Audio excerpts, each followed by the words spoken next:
हाँ जी, की हाल चाल है सारिਆਂ ਦਾ ठीक ठाक हो। ਕਰਦੇ ਹਾਂ ਜੀ ਅੱਜ ਦਾ ਟੌਪਿਕ ਸ਼ੁਰੂ। ਪਿਛਲੇ ਟੌਪਿਕ ਨਾਲ ਥੋੜਾ ਕੋਰਿਲੇਟ ਕਰਦਾ। KMnO4 ਦੀ ਸਟੱਡੀ ਕੀਤੀ ਸੀ। ਪਾਵਰਫੁਲ ਆਕਸੀਡਾਈਜ਼ਿੰਗ ਏਜੰਟ ਹੈ। ਆਕਸੀਡੇਸ਼ਨ ਸ਼ੋ ਕਰਦਾ ਐਸਿਡਿਕ, ਬੇਸਿਕ ਤੇ ਨਿਊਟਰਲ ਤਿੰਨੋਂ ਮੀਡੀਅਮ ਦੇ ਵਿੱਚ। ਤਿੰਨਾਂ ਦੀ ਅਲੱਗ-ਅਲੱਗ ਰਿਐਕਸ਼ਨ ਨੇਗੀਆਂ, ਜਿਹਦੇ ਵਿੱਚੋਂ ਆਪਾਂ ਬੇਸਿਕ ਮਤਲਬ ਅਲਕੇਲਾਈਨ ਮੀਡੀਅਮ ਦੀਆਂ ਦੋ ਹੀ ਰਿਐਕਸ਼ਨ ਸੀ ਜਿਹੜੀਆਂ ਆਪਾਂ ਡਿਟੇਲ ਸਟੱਡੀ ਕਰ ਚੁੱਕੇ ਸੀ। ਉਸ ਤੋਂ ਅੱਗੇ ਗੱਲ ਕਰਦੇ ਹਾਂ ਨਿਊਟਰਲ ਮੀਡੀਅਮ ਦੀਆਂ ਰਿਐਕਸ਼ਨ। ਦੇਖੋ ਜੀ ਪਹਿਲਾਂ ਕਿਹੜੇ ਦੀਆਂ?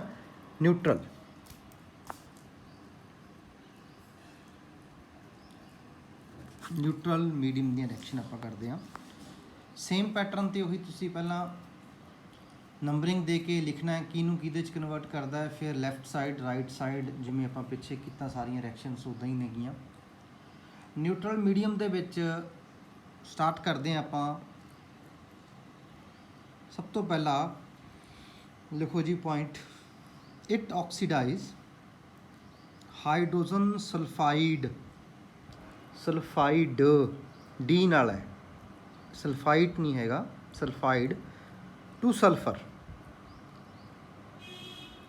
ਲਿਖੋ reaction MnO4 1 negative plus H2S will give MnO2 plus sulfur plus water plus OH negative।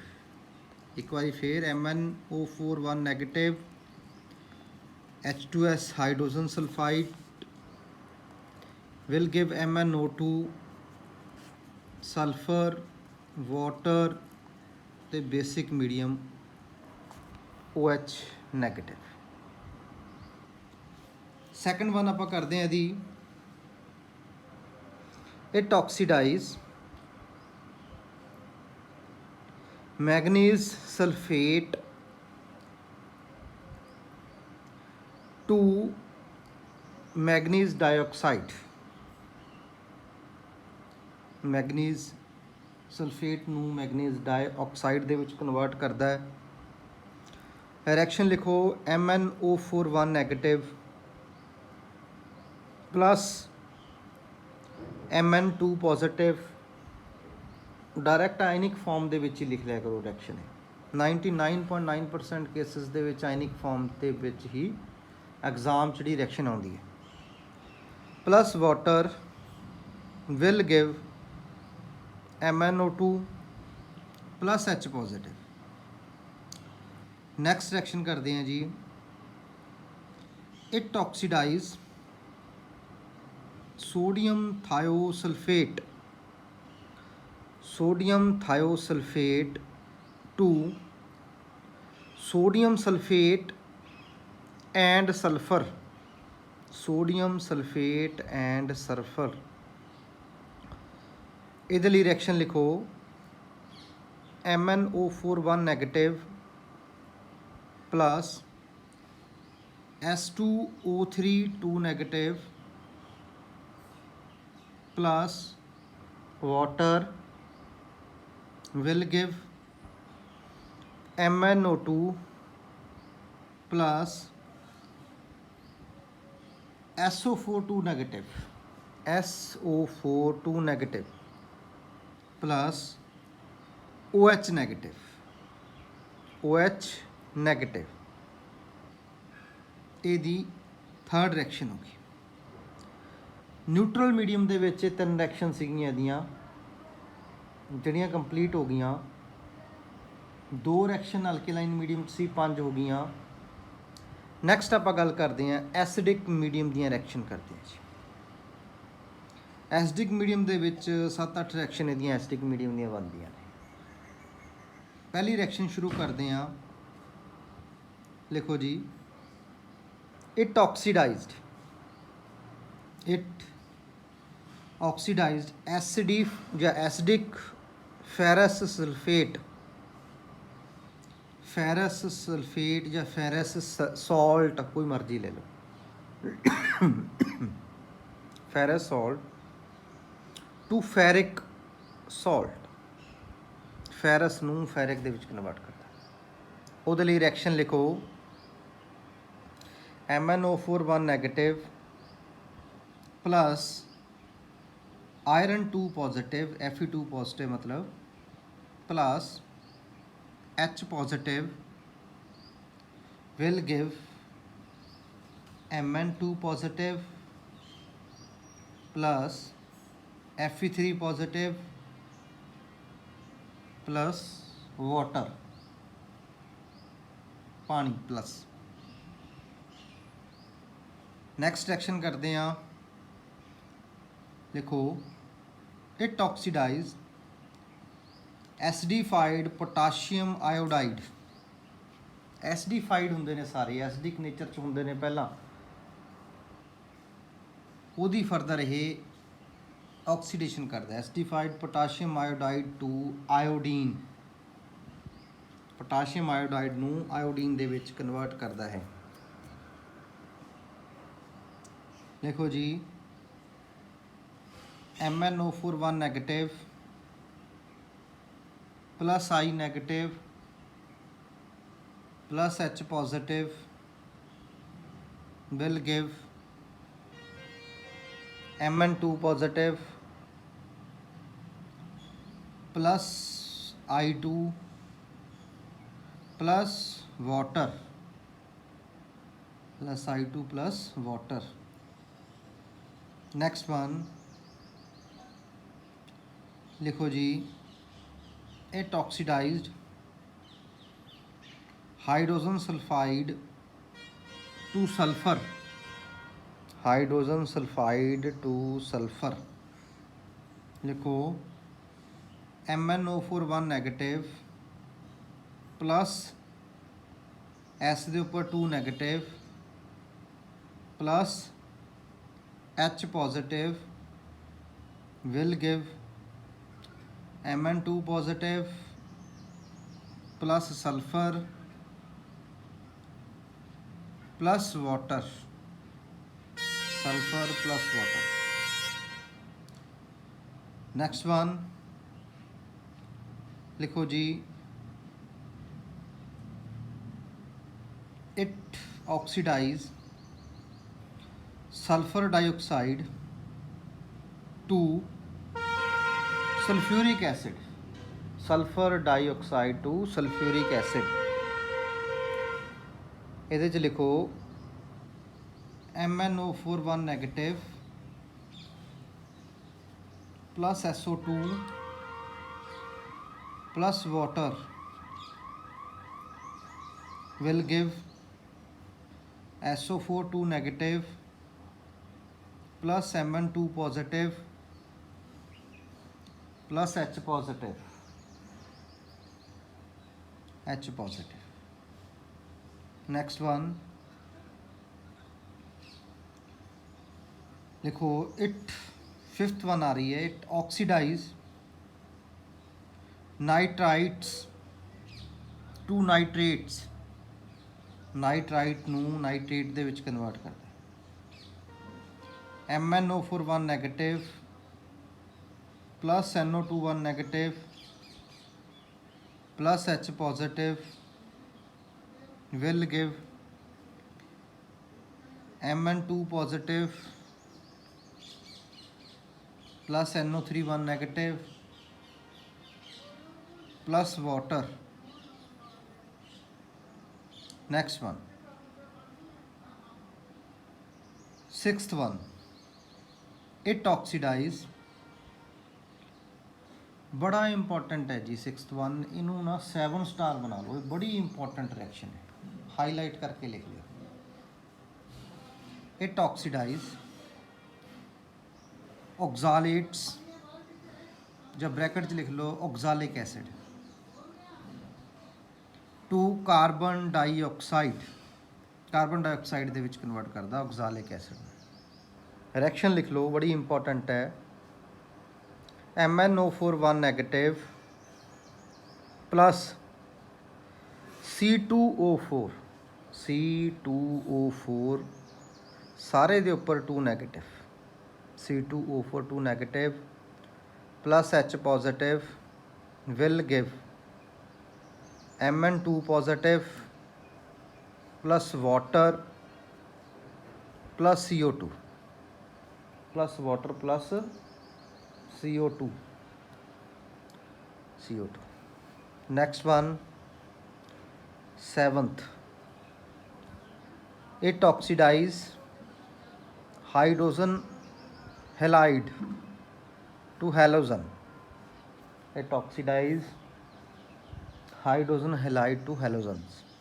लिखो MnO4 1 negative plus X negative plus H positive will give Mn2 positive plus water plus X2. ਉਸ ਤੋਂ ਬਾਅਦ ਆਉਂਦੀ ਹੈ last one 8th, it oxidize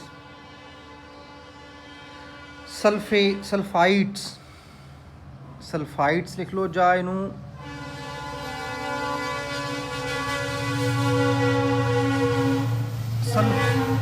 सल्फोरस acid लिख लो, sulphides ਜਾਂ सल्फोरस acid to sulphate और sulphuric acid. Sulphide ਨੂੰ सल्फेट ਚ सल्फोरस एसिड ਨੂੰ सल्फ्यूरिक एसिड ਦੇ ਵਿੱਚ कन्वर्ट कर। रिएक्शन लिख लो MnO4 1 negative plus SO3 2 negative plus H positive will give Mn2 positive SO4 2 negative plus water. ਇਹ ਕੀ ਹੋ ਗਈ ਇਹਨਾਂ ਦੀਆਂ ਇੰਪੋਰਟੈਂਟ ਰਿਐਕਸ਼ਨ ਹੋ ਗਈਆਂ।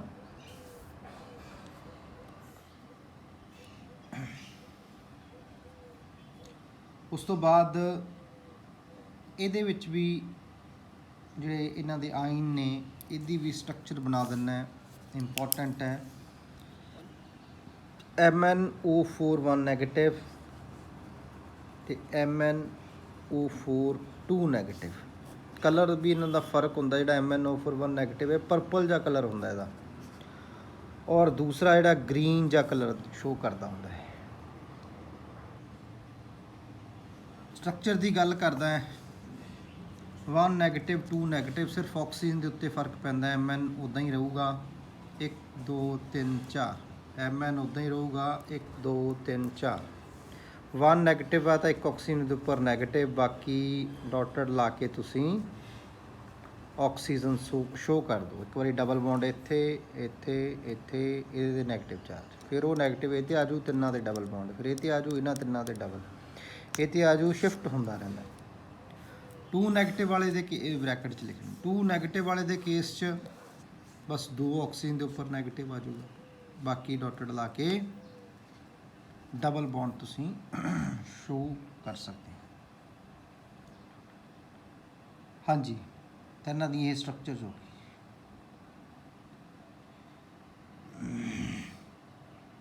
ਇੱਕ ਹੋਰ ਸਟਾਰ ਪੜ ਬਣਾ ਲਓ, ਕਾफ़ी ਇੰਪੋਰਟੈਂਟ ਹੈ,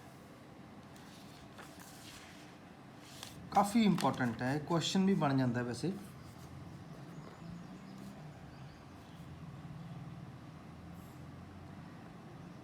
ਜਿਹੜੀਆਂ ਇਹਨਾਂ ਦੀਆਂ ਟਾਈਟੇਸ਼ਨ ਹੁੰਦੀਆਂ ਨੇ KMnO4 ਦੀਆਂ titration always carried out in dilute sulphuric acid.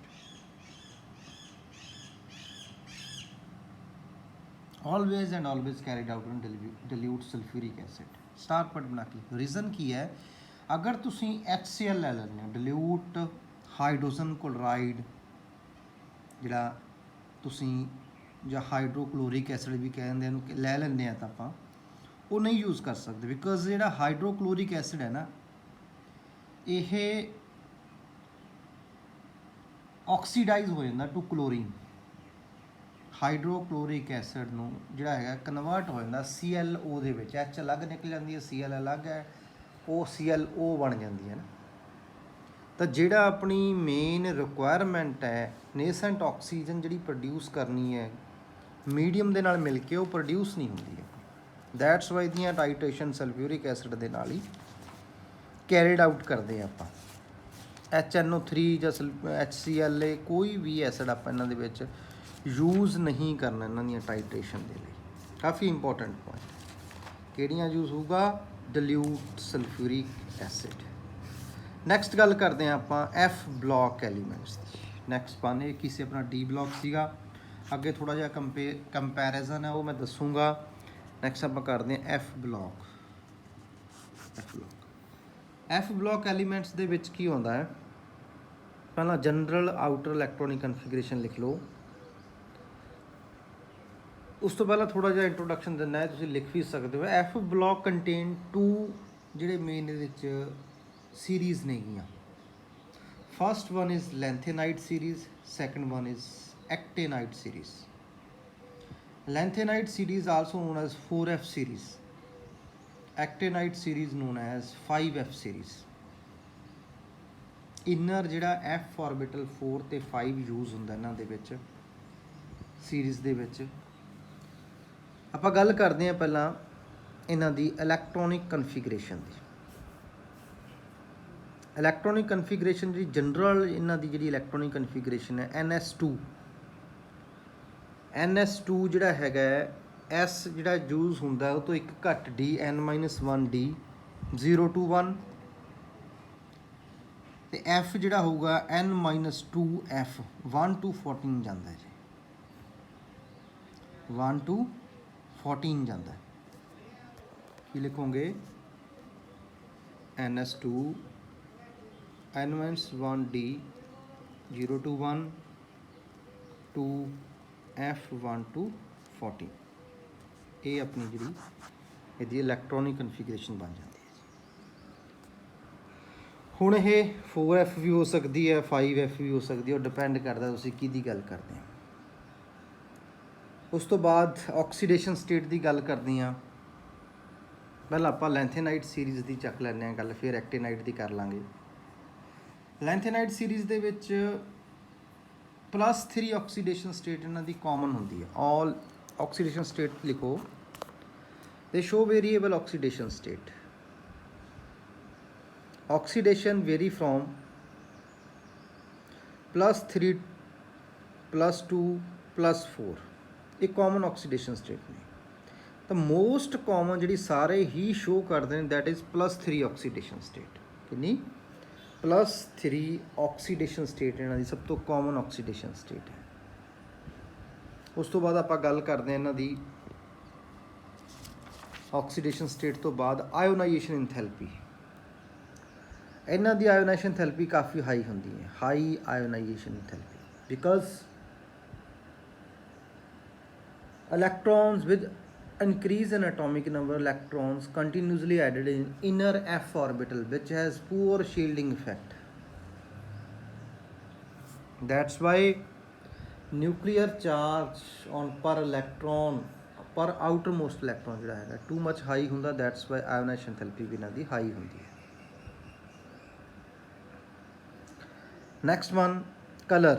Lanthanide generally colored in nature ਹੁੰਦੇ ਨੇ। Lanthanide coloured in nature. Colour is due to ਦੀ ਜਿਹੜੀ ਇਹਨਾਂ ਦੀ DD ਟ੍ਰਾਂਜੀਸ਼ਨ ਕਹੋਗੇ ਤੁਸੀਂ, FF ਟ੍ਰਾਂਜੀਸ਼ਨ। ਇਹਨਾਂ 'ਚ FF ਟ੍ਰਾਂਜੀਸ਼ਨ ਚੱਲਦੀ ਹੈ। ਐਨਰਜੀ ਲੈ ਕੇ ਈਜ਼ੀਲੀ ਇਲੈਕਟ੍ਰੋਨ ਲਿਬਰੇਟ ਕਰ ਦਿੰਦੇ ਨੇ ਆਕਸੀਡੇਸ਼ਨ ਸਟੇਟ ਦੇ ਬੇਸਿਸ ਦੇ ਉੱਪਰ। ਵੇਰੀਅਸ ਆਕਸੀਡੇਸ਼ਨ ਸਟੇਟ ਦੇ ਜਿਹੜੀ ਆਪਾਂ ਕਰਕੇ ਹਟੇ ਹਾਂ ਉਹਦੇ ਬੇਸਿਸ ਦੇ ਉੱਪਰ ਉੱਥੇ ਅਨਸਟੇਬਲ ਹੈ, ਵਾਪਸ ਆਉਂਦਾ ਤਾਂ FF ਟ੍ਰਾਂਜੀਸ਼ਨ ਆ ਜਾਂਦੀ ਹੈ, ਜਿਹੜੀ ਮੈਂ ਤੁਹਾਨੂੰ ਕੋਆਰਡੀਨੇਸ਼ਨ ਕੰਪਾਊਂਡ 'ਚ DD ਟ੍ਰਾਂਜੀਸ਼ਨ ਕਰਵਾਊਂਗਾ, ਉੱਥੇ ਕਲੀਅਰ ਹੋਊਗੀ। ਕ੍ਰਿਸਟਲ ਫੀਲਡ ਥਿਊਰੀ ਫਿਲਹਾਲ ਤੁਸੀਂ ਇੰਨਾ ਹੀ ਲਿਖਣਾ, they are coloured in nature. Colours is due to the ability of FF transition. Magnetic behaviour ਦੀ ਗੱਲ ਕਰਾਂਗੇ।